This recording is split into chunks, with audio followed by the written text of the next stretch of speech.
যে আমাদের কাছে একটা খবর ছিল যে ত্রিপুরা ইউনিভার্সিটি সংলগ্ন এলাকাতে কিছু ড্রাগস ব্রাউন সুগার কেনা বেচা হবে।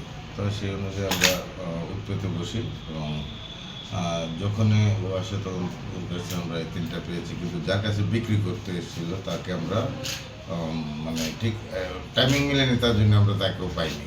তো তাকে আজকে আমরা রিমান্ডে আনছি। রিমান্ডে এনে জিজ্ঞাসাবাদ করে কার কাছে বিক্রি করার জন্য এসে আমরা তাদেরকে আজকে অ্যারেস্ট করার চেষ্টা করবো। ওর সাথে কি আর অন্য কেউ জড়িত আছে বলে আপনার মনে হচ্ছে? হ্যাঁ, যে মানে কেনার জন্য ছিল তো তার সাথে জড়িত থাকবেই, তার জন্য আমরা তাকে আজকে রিমান্ডে আনছি।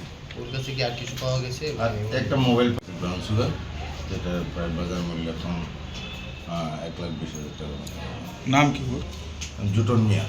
ও কি বিক্রি করতে হচ্ছিল? ও বিক্রি করতে। ওর কাছে তো আরও থাকতে পারে, ওর মানে জিজ্ঞাসাবাদে কিছু পাওয়া গেছে? এখন পর্যন্ত কিছু পাওয়া গেছে না, তো আজকে রিমান্ডে আনছি। রিমান্ডে আর জিজ্ঞাসাবাদ করবো কি হয়। বাড়ি কোন জায়গা থেকে? বাড়ি ফুলতলি। আটক করা হয়েছে? আটক করে ত্রিপুরা ইউনিভার্সিটি সংলগ্ন এলাকায়। কটার সময়?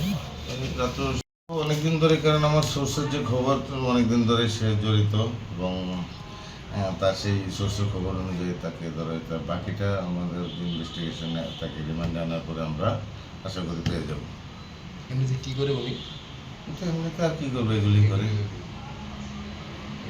কত টাকা?